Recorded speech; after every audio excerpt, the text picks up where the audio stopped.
and welcome back to Bookish Theories. In today's video, I would like to talk about 80s Thanks, focusing on a little breakdown and analysis of both the lyrics and the music video. Thanks is a song that deals with the themes of youth, growth, and maturity that conveys a message of rebellion regarding the expectations adults have on the younger generations. Now, coherent with the overall concept of Zero Fever Part 1, Thanks is a song that, according to the boys themselves, represents the spirit and ideology behind the 80s music as a whole.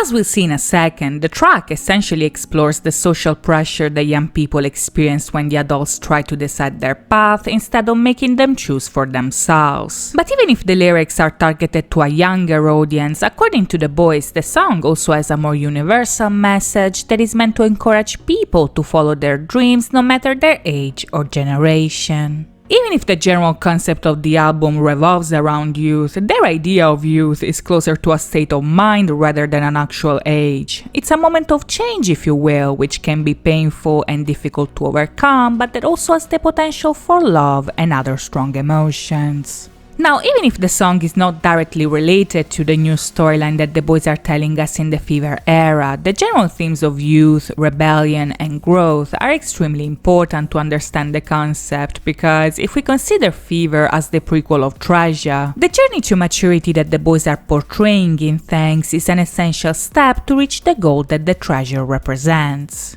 You see, in order for the boys to live for their quest and reach their dream, the first thing that they need to do is to actually believe in their dream and find their strength to go against the norm in order to follow it. And Thanks focuses on this stage of their life by portraying the boys in a school environment and gradually abandoning the path that most people follow in order to pave their own way and in their own terms. Now, in the video, this shift is evident by the four main settings that we see, because if at the beginning the boys are portrayed in class and wearing a school uniform, soon enough we see them ditching the uniform and chilling on a school bus wearing regular clothes. Now, this is the first indication that a transformation is taking place here, because even if the school bus shows us that at this point the boys are still teenagers and they're still forced to follow certain rules, the fact that we see them basically hijacking the bus and using it as they please also implies that even if they still live in an environment controlled by the system, their identity and goals are not affected by it.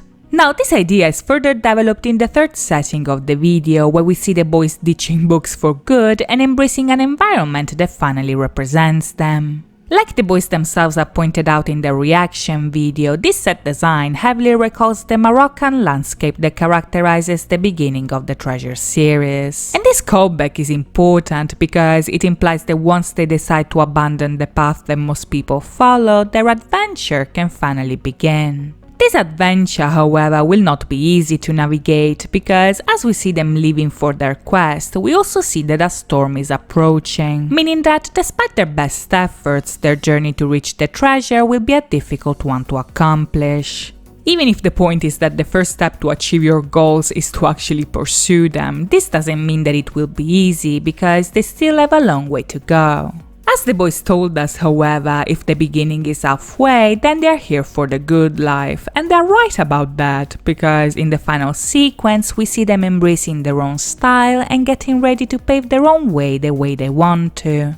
Now, this part of the video here heavily recalls both Wonderland and Illusion, because if on the one hand we see them surrounded by a court of characters that are ready to follow them like in Wonderland, on the other we also see a flying vessel like the one the boys used to reach Neverland back in Illusion. In comparison to those videos, however, the boys' parade is not moving and it is themselves are still on the ground while the ship is flying above them. And this is important because this parallel implies that if in the Treasure series they were going through this journey, in the Fever era they're still just preparing for it. Even if the final scene does imply that the vessel eventually left, presumably with them on board, Thanks is all about the preparation that anticipates this departure. And the lyrics explore this idea by providing a statement of intent and by expressing their resolution in becoming their own person. Now, in the song, the boys present a scenario where the adults that surround them constantly pressure them about their choices, their intentions, what they want to do, and who they wanna be. And the boys are sick and tired of it, because these are questions that young people have to deal with far too soon, and that even when answered are met with the adult skepticism.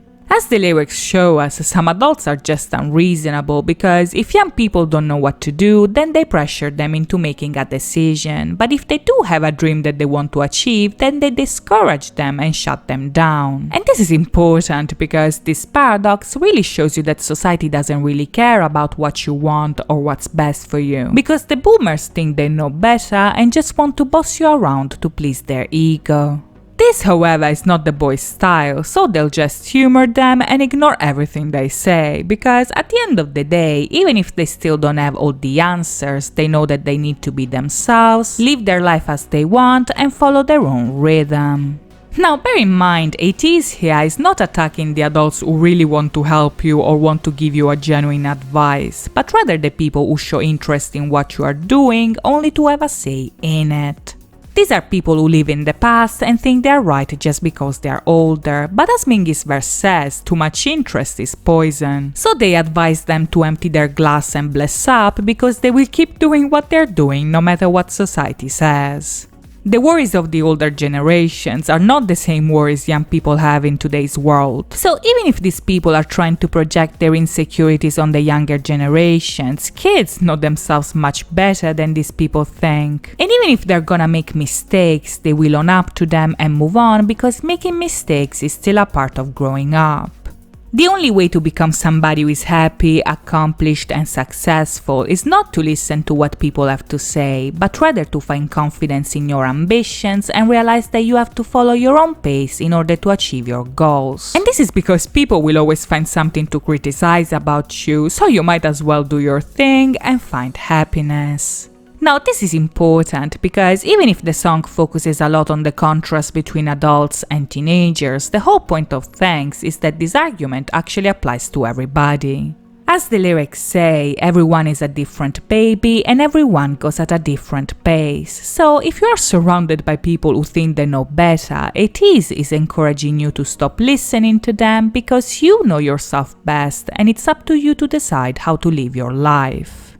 So that's it from me today. I hope you guys enjoyed this video, and if you did, please think about liking and subscribing. As always, thank you so much for watching, guys. I'll see you next time. Bye bye.